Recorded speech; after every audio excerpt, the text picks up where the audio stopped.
One of the most attractive things as a human being when you're talking to someone is being passionate about the things that you're passionate about. Like you said, if you overlook what a person is supposed to be like and actually figure out what they are, that's whenever you make your meaningful connections, because that's when you figure out what their uniqueness is, what they like, what they don't like.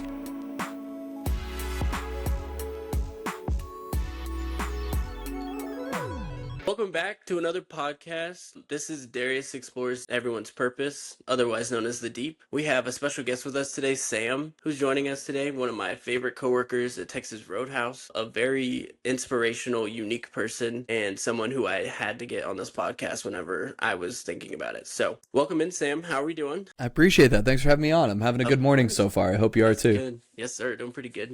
Just regular college stuff that I hate doing, but it's fun. The post-college isn't much better. It's okay. Right. Today we're just going to talk about being unique, and don't be copy and paste, because that's really what gets you moving forward in your career path, personals, your relationships, is like being yourself.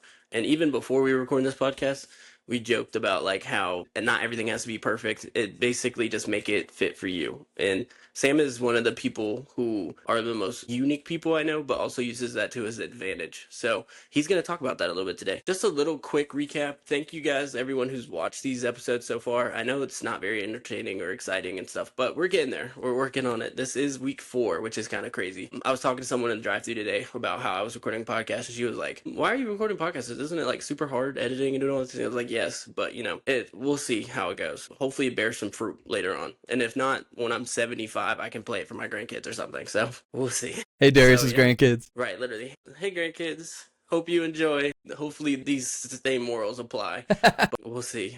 So Sam, introduce yourself a little bit. Tell us who you are. Good. I'm Sam Miller. I live in North Carolina now. I grew up in Columbus, Ohio. I had a very interesting childhood and growing up, and it's just kind of turned me into the person I am today.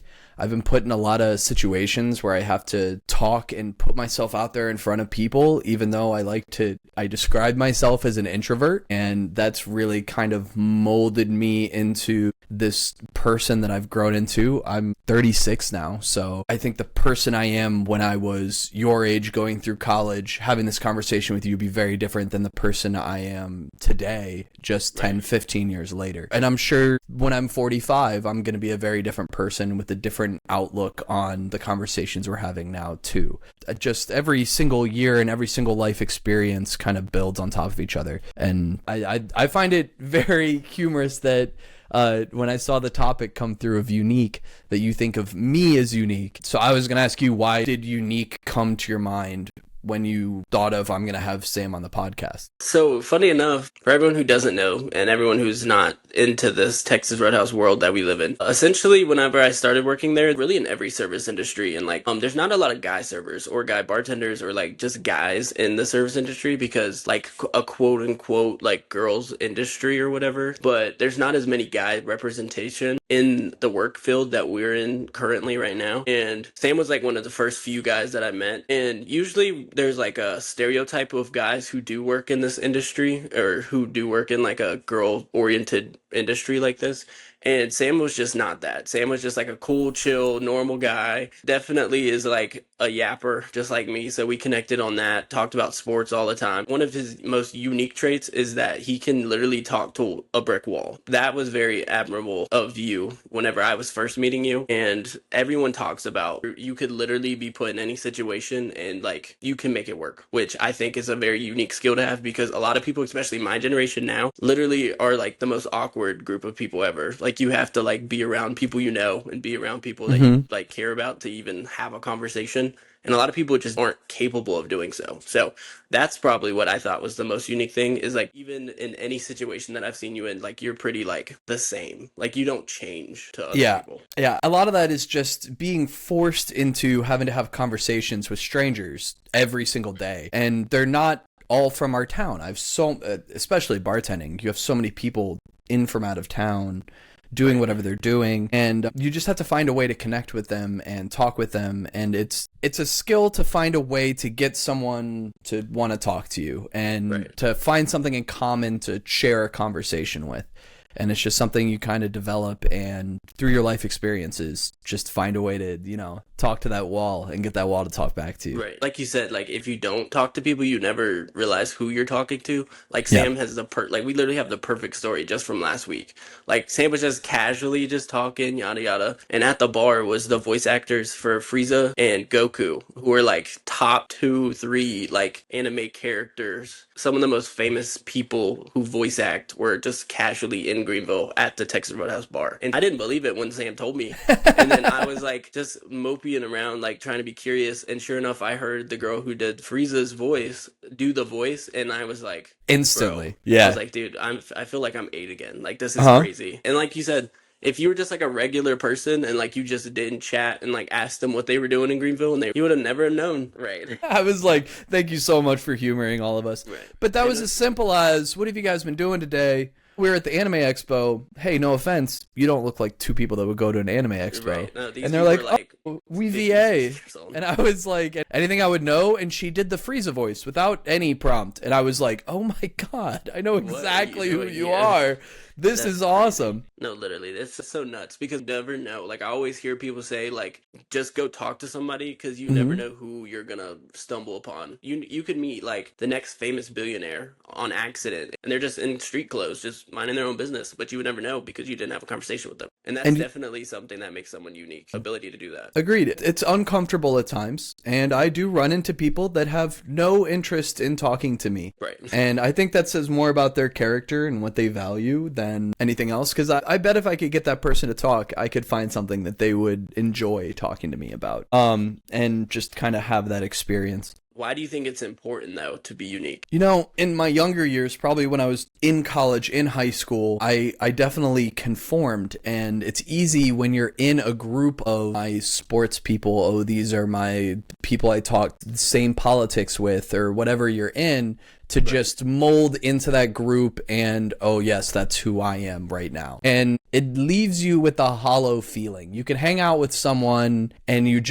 want to be, I listen to the same music as you, I watch the same things as you. It's okay to share and have shared interests, but you have to have your own things. You have to be able to be yourself.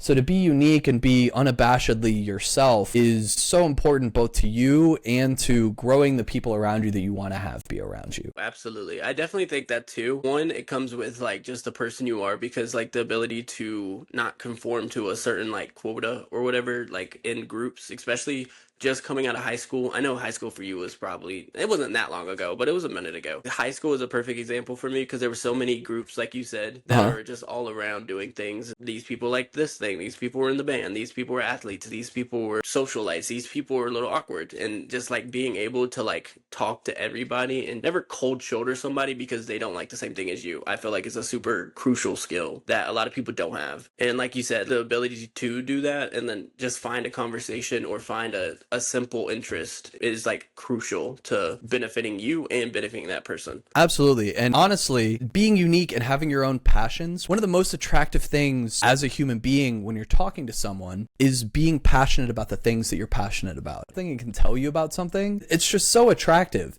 to just be able to be like, just explain something you really, really care about. It's so easy and nice to listen to someone who's passionate about something and something that they really enjoy. And it goes so far with people that even if they don't have that same connection with you, they respect it and they listen. Exactly. That's another thing too, is like being able to hear out someone. People are interested, even if they're not interested in the subject matter, they're interested in the fact that you know so much about it. Or like able to communicate and make it understandable to everybody. And like you said, someone being passionate about literally anything, whether it be like the simple objective things or mental things or like physical things, all those make a person stick out and stand out and unique. Because if you don't have any passions or you don't have any things you can lean back on when it comes to like having conversations with people, it makes it hard and it makes it like very difficult to be unique and be personable to everybody. Everyone has passions. Everyone has things they care about. And so many people are ashamed of the things that they're interested in. I can't tell you how many people I've known either working with or guests for years. And then something comes up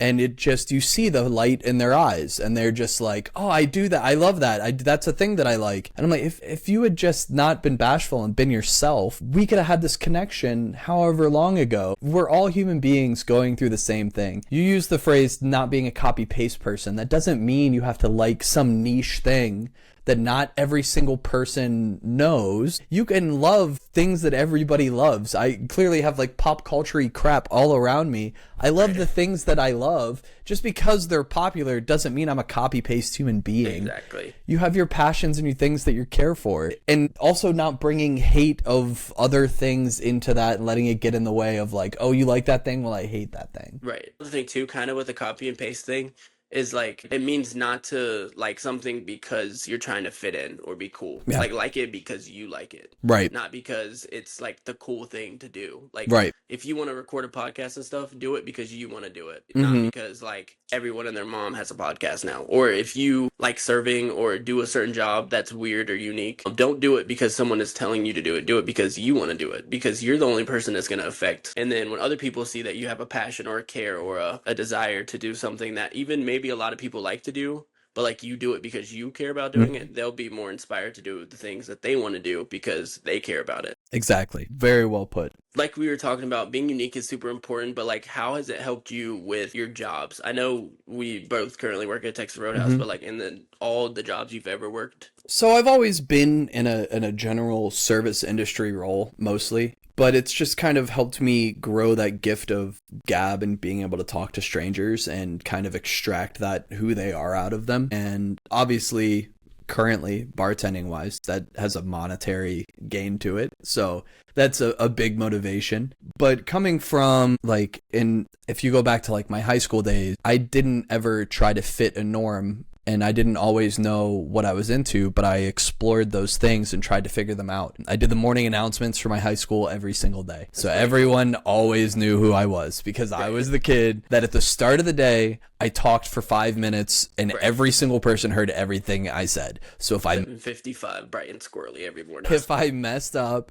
if I said someone's name wrong, if I stuttered, that's all I heard about all day long in every single one of my classes. I didn't know who any of those people were, and they all knew who I was. And it just kind of forced me to be put out there. In high school, I was in band, I was in theater, I was in choir, I was in honors classes. So I was in that kind of nerdy category, but I also like took tap dancing outside of school. I was in a Lifetime movie with Kristen Stewart that everyone seemed to know about. It was, you know what I mean? Like you just got to be you. You just got to find the things that make you you. So it just has kind of grown from that. And then, you know, going through a lifetime of, it always hasn't been the easiest life on the life side. I grew up in a super poor neighborhood with a lot of crime, and I wasn't allowed to play outside. My family saved up and worked very hard to move to a different neighborhood in second grade. So growing up to second grade, I wasn't allowed to play outside, and that shows a lot. So growing up to second grade, I wasn't allowed to play outside. So I never learned to ride a bike, learned how to swim. I love athletics. Not the most coordinated human being in the world. Right. And it just has kind of molded me into who I am. And then going on about 15 years ago, my father passed away.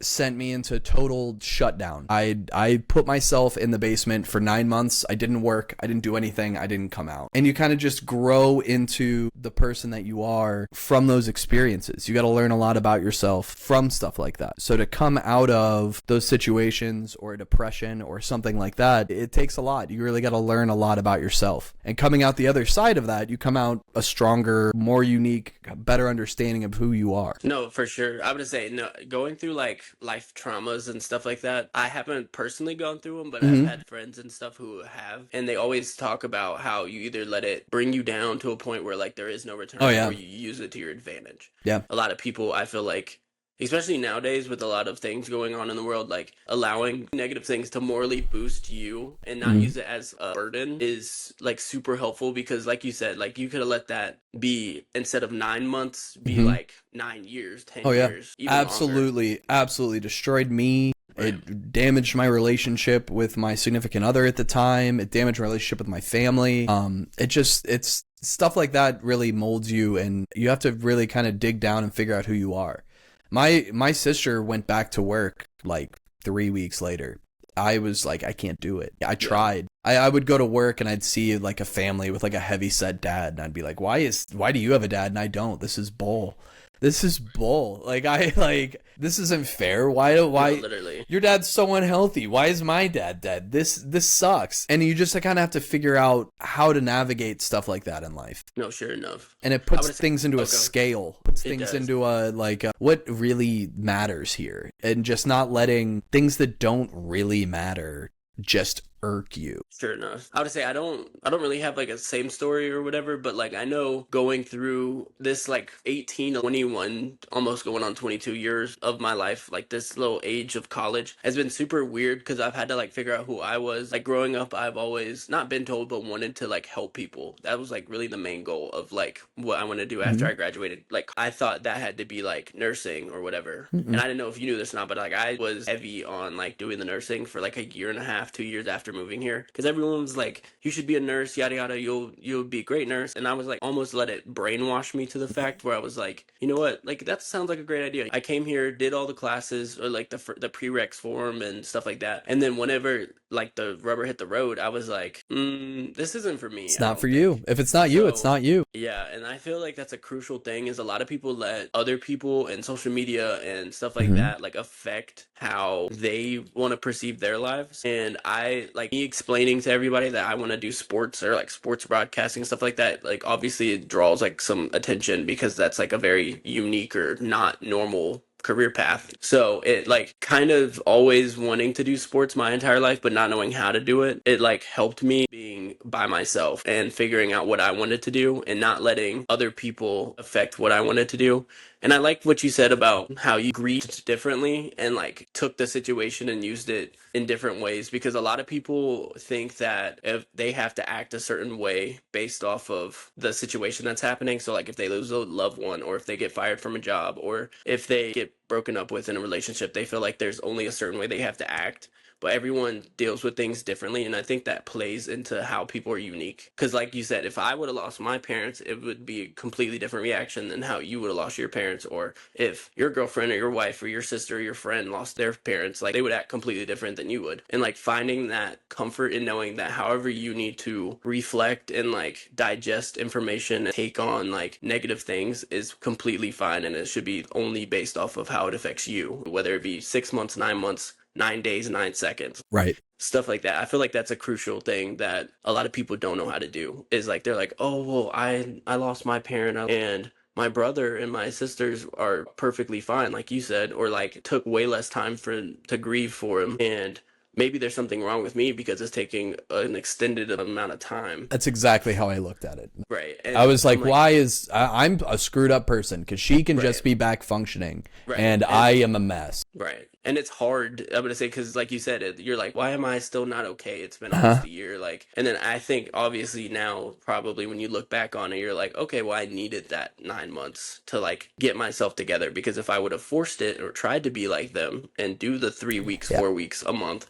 it would have been way worse for you and everyone else around you than you taking your 9 months to grieve and stuff. So definitely shows that being unique and being yourself is super crucial and comes in different forms and fashions. That actually tailors perfect to my next question. Like, what is unique other than being different than somebody? Like we were talking about earlier, like you can like the same things as somebody, but you like them differently. Yeah, I mean, everyone goes through and looks at things in a different way. So even if you have the same interests, being able to look at them in a different light and grow them in different ways, that's a very vague way to explain it.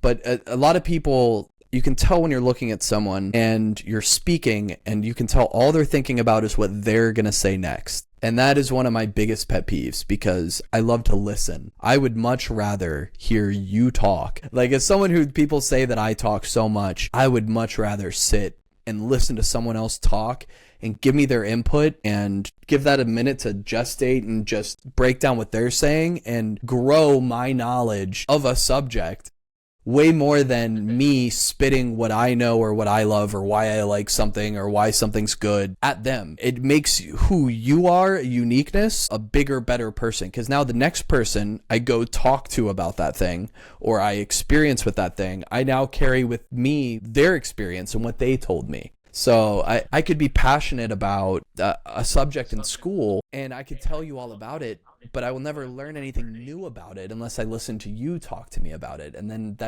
that uniqueness and that who I am as a person grows. So just learning how to turn that key with someone to get them going so that I can, like a sponge, absorb all of that and carry that with me and be better moving forward, and just getting away from that constantly thinking about like what should I say next so that I'm interesting, so that I'm funny, so that I can be the leader of this conversation is such a Absolutely. toxic, easy mindset to get into. I still do it and No, I yeah, no. hate it. As you were talking, I was like literally thinking about like a conversation I had with myself about how I need listening, Mm-hmm. and I want to like listen all the way through when someone's talking, because like you said, I like fall guilty of being like, okay, they just said this. What is my response? This is what I'm gonna say now. Finishing talking, especially now too that I'm like trying to do this podcast and Mm-hmm. stuff, and making sure that I listen all the way through of what you're trying to say instead of preparing the next question. Like I want it to be like a conversation. It's super hard for me because I've always been like, I gotta say something, I gotta do something. Like I always have to have the last word, like my opinion and what I have to say, even if I don't know fully what the conversation's about or Mm-hmm. anything. Like I always try to make sure people think I know something about it, even if it's some bullshit. So that's something that's super crucial that I think a lot of Mm-hmm. people, like you said, don't know how to do, is like just sit back and listen when you're having a conversation with somebody, because you'll learn so much more. And even if you're not even having a conversation, if you're like having an argument with a significant other or having a debate with somebody, like sit back and just like listen and hear them all the way through versus like attacking what they have to say or like not letting them finish and assuming what you're about to say next. Because you don't get anything productive out of a conversation or out of an interaction with somebody if you're just assuming what they're about to say and then preparing for what you have to say, unless you're in court. I mean, that's then good. Fair. But like if you're having a regular conversation, then like it's fine. Yeah, it's such a toxic trait, and it becomes so blatantly obvious when you're talking to someone. When they only respond to the first thing that you said, you just know that they were thinking they wanted to say that and they didn't listen to anything else that you said. Right. And you don't grow from that. And even in the world we live in today where politics are so volatile, I'm surrounded by people with different political opinions than me all the time. And it's so easy to have those talking bullet points in my head of when they say this, I say this. And then they have their bullet point of, well, when they say this, I say this. And we don't grow. We don't Absolutely. learn. Neither side of any of it is completely right. None of it is about us. All of it Right. is about a bigger picture. And it's just, you have to have the understanding that 99% of the time you're not going to change somebody's mind. And just Right. having a constructive, well, this is why I feel this way as Absolutely. a real human being. And being able to see why someone is unique and what experiences, what financial situation, what a life situation they're in makes them feel the way that they feel, and understanding where they're coming from and saying, well, that's not for me. You know what I mean? Right. And just being able to have that conversation and genuinely be friends with people that aren't unique in the way that you're unique is a very difficult skill to have, because it's very easy to surround yourself with all the same birds. That does make you a cookie cutter, boring person, because you're never going to grow. You need outside noise. Absolutely. I would say, like you were saying, like especially last like political cycle was a perfect example, because this is like my first year that I was able to vote and like actually like listened and like sought through like information and stuff. And obviously you're not going to agree with everyone or everything that everyone else says, and you're not going to agree with everybody. And especially like in the world we live in today, it's so like left and right, and like Yeah. even like outside of politics, it's so you either like this or you don't, and there's not really that gray area. And I've always like tried to be a person who like is in that gray area, who obviously has my beliefs and my morals and stuff that I always stick to, but always am willing to listen and like hear out other people, because like you said, you never know. Some people might like this other person or like this political figure because of something Mm-hmm. that they've gone through in their life or something that will benefit them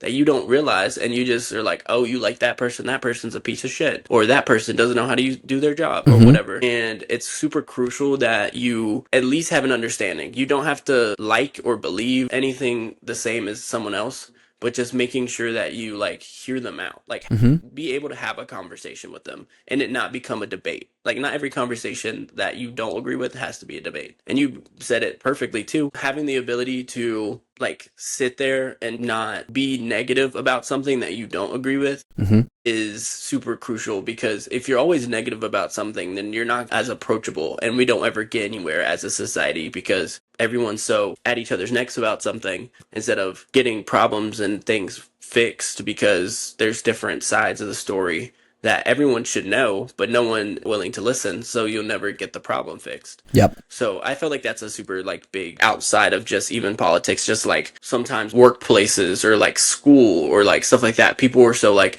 this is how it has to be done. This is how it's always been done. I don't care if you don't like it. Or some people are like, I don't like the way this is done. Like just having the ability to tell somebody why something's being done or why you believe that thing, it helps at least get that other person to understand what you're talking about, even if they don't agree. Because Mm-hmm. like you said, 99% of the time when you're having a conversation with someone who doesn't agree with something you're saying, you're not going to change their mind. You really are just trying to better educate them about why you feel that certain way. Yeah, absolutely. And I mean, even outside of politics, how many times in your friend group have you heard like, we don't like this person?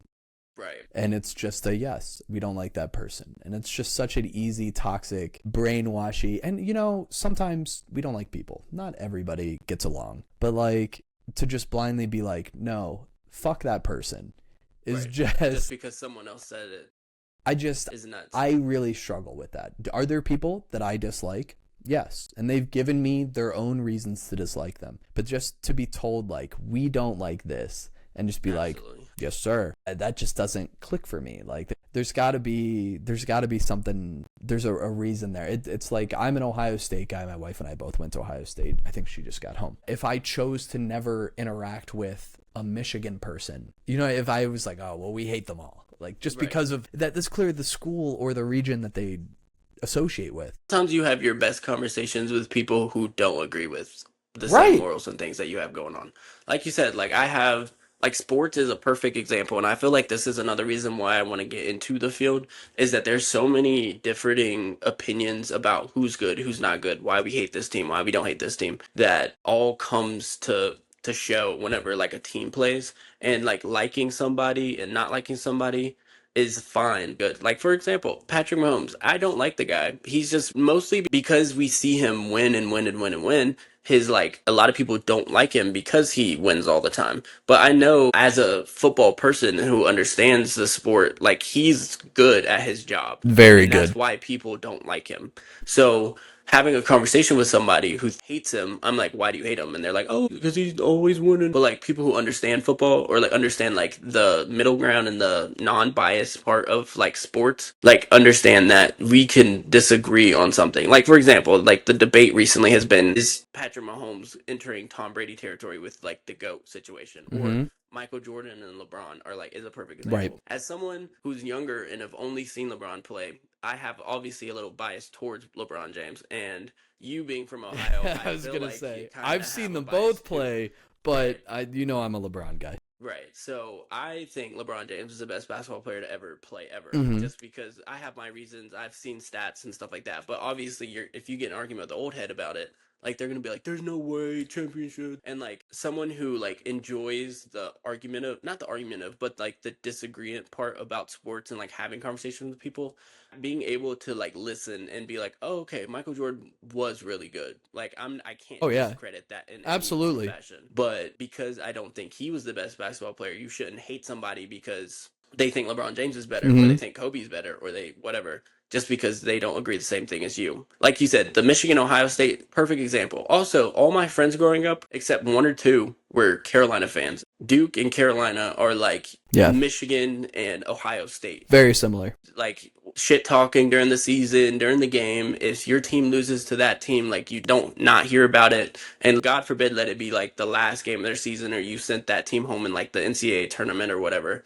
Like you're gonna hear that shit until the next season. Like, Mm-hmm. and that's how it should be in sports. Like, and really anything. Like you should be able to have joking, like conversational, like back and forth with somebody, but it should never lead to a hatred or like not being able to talk to that person because they don't believe the same thing as you do.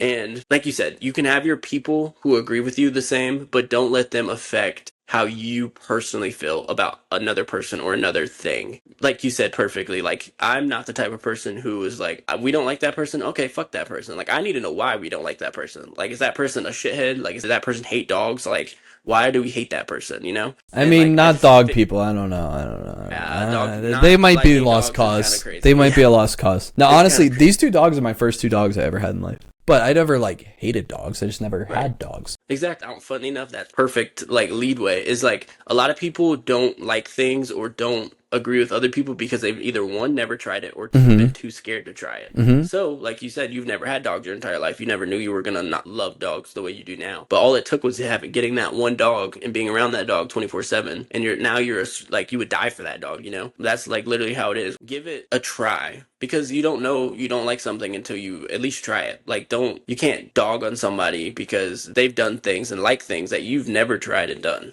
Like if you try liking dogs and you got attacked by dogs or something like that, and there's like a reason behind it, that's a little better than I just don't like dogs because they're dogs, you know? I think that also grows into the uniqueness of just not staying in your box. You have the things that you like that make you unique, that we talked about, that you're passionate about, that you surround yourself with people who have the same things. But then step outside of that box. If you have the opportunity to travel to a place you've never been before, eat a food you've never eaten before, watch a show you've never seen before, go to a musical genre concert or event, or listen to something that you wouldn't normally listen to, and giving it an open-minded chance, it really can open you up. And we need to grow as human beings. So to just stay, this is what I like. I like Kansas City Chiefs football, and I like to eat burgers and do these things, like, and staying in that line. Go eat some sushi, go to a golf tournament, go find out what you truly do like. You don't have to like everything.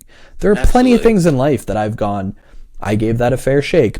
That's not me. Absolutely. But there are a lot of things in life that I went, I don't think I'm gonna like this. I think I'm really starting to like this. You know what I mean? Like. Right.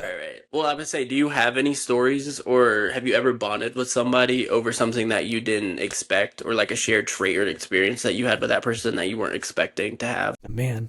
I mean, like, for example, like me starting this podcast, Mm-hmm. I really was like kind of scared to do it because I'd never done it before. I had seen people do it and researched it, and I always like lean back on the story. I think I probably said the story like 8 times through these four episodes. But for the first year and a half or 2 years of me and Kiara dating, I always talked about wanting to start a podcast because I thought it would be so cool. I was like originally planning on doing it on like me and like a friend of mine, like just getting on here and just joking and shitting around Right. basically for an hour. Which those are funny and get a lot of clicks and stuff because they're like funny. But like as I was doing it, and I was like, nah, I don't have enough time. I don't know how I'd sound. I don't know what I look like on camera. Like I don't know if this is a good idea. And then funny enough, Kiara got me this podcast stuff for Christmas, and I was like, okay, well, I guess this is a sign. Let's try it. And Just again, that I was push. scared. Right. Sometimes you just really need that push. Mm-hmm.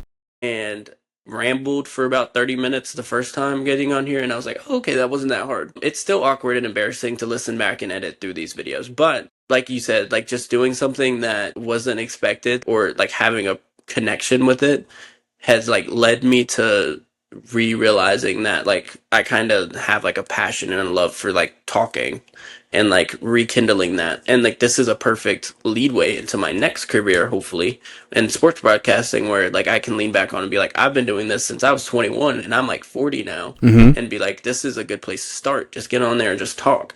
So I really do think like giving a push has helped. That's probably what I'd say was my like unexpected like bond I've had, or with someone else. It was like something that like was inside me that I never really knew until like I did it. So And starting a podcast, how hard is that? I mean, you turn on a mic, you turn on a camera, and you get going, and it's just that self-discipline of like, fuck it, here we go. Just that jump off the cliff. Right. Even though there's nothing at the bottom. There's no no one listens to your podcast. What the fuck? No one cares. Nothing happens.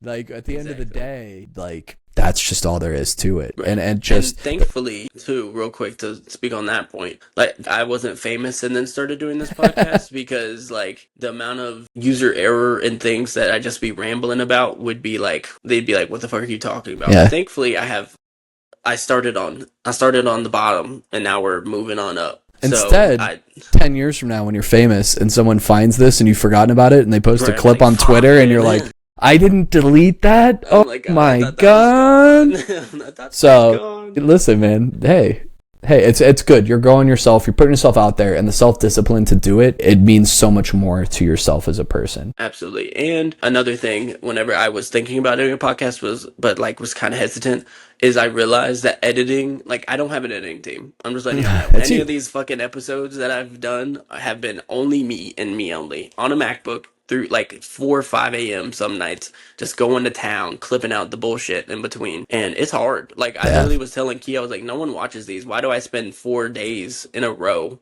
editing these videos for 10 people to watch? Mm-hmm. Like I said, I kind of created this whole meaningful podcast because like all it takes is like one person to listen and Mm-hmm. inspire, and then that person goes and tells another person, and it domino effects.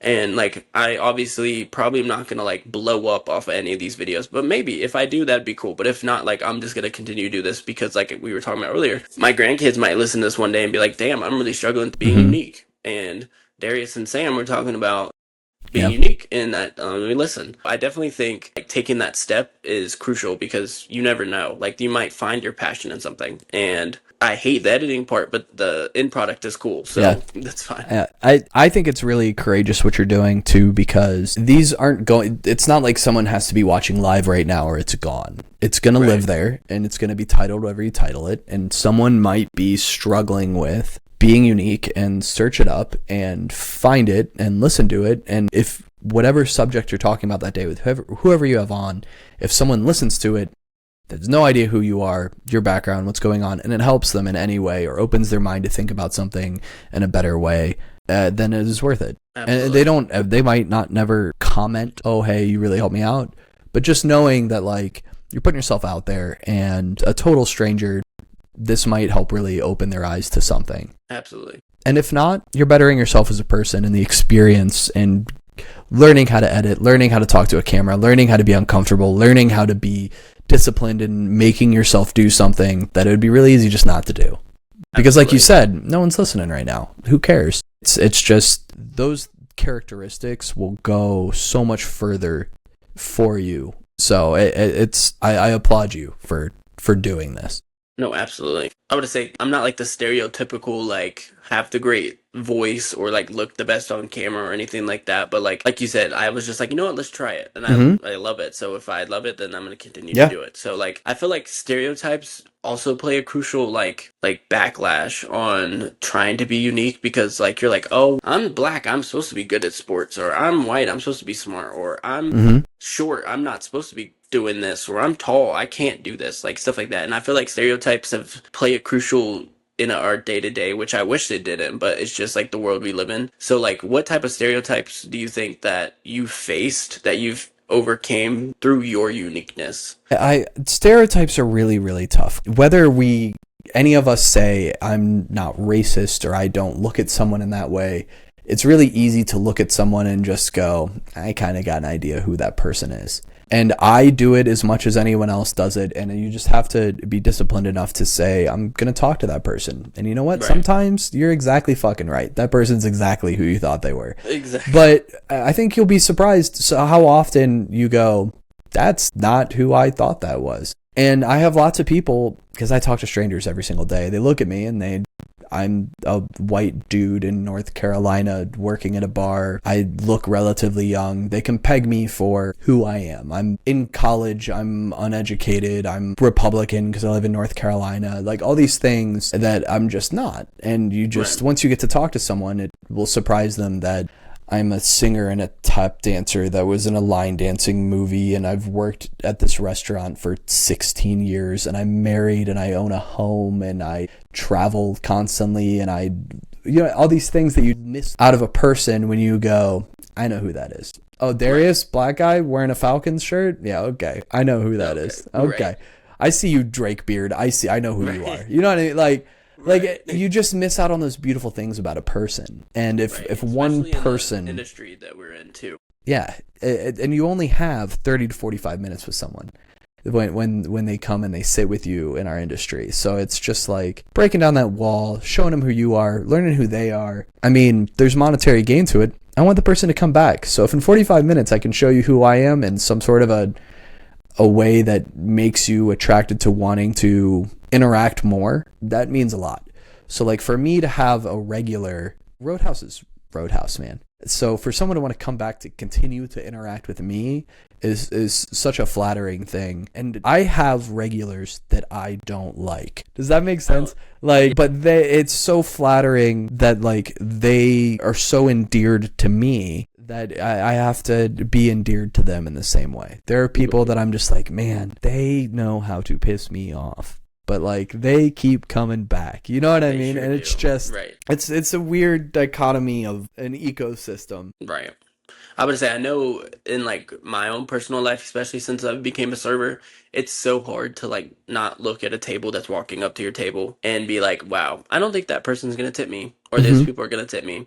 Or wow, those people look like they're gonna tip me, and they do the complete opposite, and you're like, bro, what the fuck? Mm-hmm. Like, what's going on? Or they like you said, people surprise you. Like all you really have to do is like go and do your best to interact with those people, because if they see you for who you are and how unique you are, then they'll usually show themselves. But if you just go based solely off of stereotypes, then you are putting yourself as well as that person in a box and not allowing you guys to have a conversation or grow together. Right. Why is that And person that way? right, because like you said, some people look a certain way, Mhm. but do not fit the qualm that they are in. Mhm. And I feel like, especially growing up, obviously, I was never like super dark or anything, but like I was like one of like the top, like one of like the 10 black people who went to my high school. Mhm.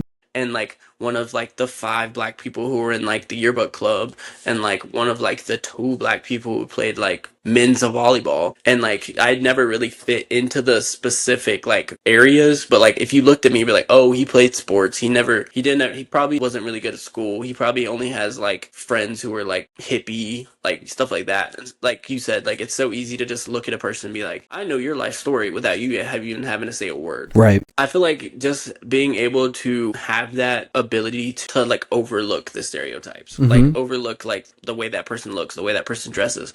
Perfect example of a celebrity, J. Cole. If you saw him out and about just doing his own yeah. thing, he looks like a bum, like Absolutely. can't afford anything. He like is one of the most wealthy, most streamed, most popular artist in our generation right now.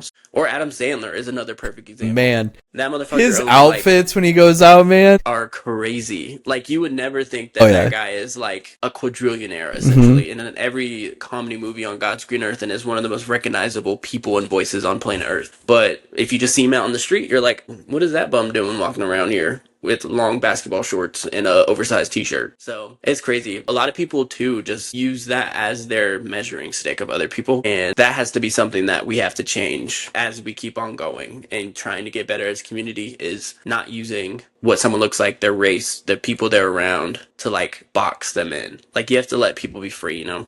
And even in my like personal experience, I've grown a lot of friends. I've lost a lot of friends throughout my life. Moving to North Carolina was my biggest move, moving all the way across the country and not knowing anyone. And I met my manager that we work with at Texas Roadhouse, and she's a tall, blonde country girl that is conservative. She was an NFL cheerleader. She grew up shooting guns and fishing and shit that's not me at all. You know what I mean? If I'd put that person into a box and just been like, that's not my kind of fucking person. But as you get to talk to and know these people deeper, the way our mind works and the way we make decisions and think and overthink and our insecurities and so many of our things are so the same that is now one of my absolute lifelong best friends in life that I lean on heavy. And it's mutual. We lean on each other heavy.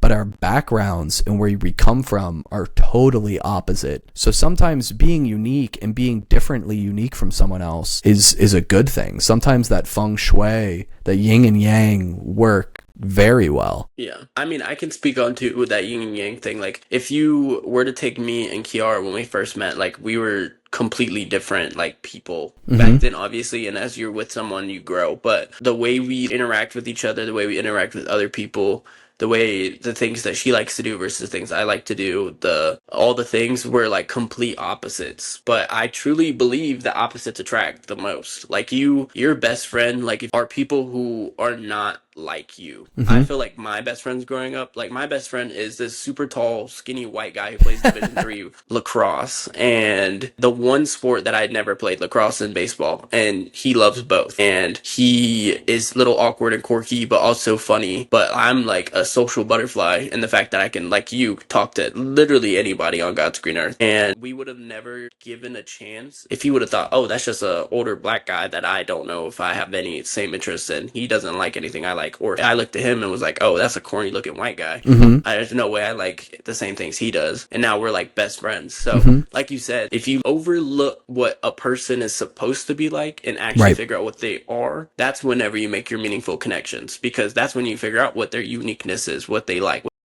Never know because you were scared to look and ask. So, Yep. to close us out, what advice do you think you would give to somebody who is struggling with their ability to be unique? And what are some things that you've done personally that have helped you be unique? You can't try to be unique. You can't force anything like that. I mean, look at like, I think the easy example is like a scene kid from like my era, where you just like cover yourself in tattoos and dye my hair and wear all these things to look so crazy so that you can be that peacock of, look, I'm unique. Some of those people are the least unique people that you'll ever meet. Right. I don't do anything flashy. I don't need to be anything other than me. And it's okay to not know your passions and to find your passions.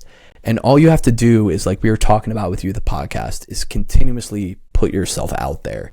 Put yourself in those uncomfy situations. Go to a line dancing class. Try sushi for the first time. Go see a movie with someone that you wouldn't have normally gone to see. Go to a concert that you would normally not give a shit about. Listen to someone with different opinions than you. And instead of just wanting to regurgitate your bullet points, really listen. And you don't have to talk to them about it right then, but when you go home that night, think about what they said. Why did they say the things that they said? What led them to have those beliefs? And just try to grow on that and become who you are and figure out who you are. Like I said, me 20 years ago and me 20 years from now are totally different human beings. You are who you are right now, but just we're constantly growing, both with who we surround ourselves with what we love. And just, don't do yourself a disservice and just go down the easy road. Just be yourself.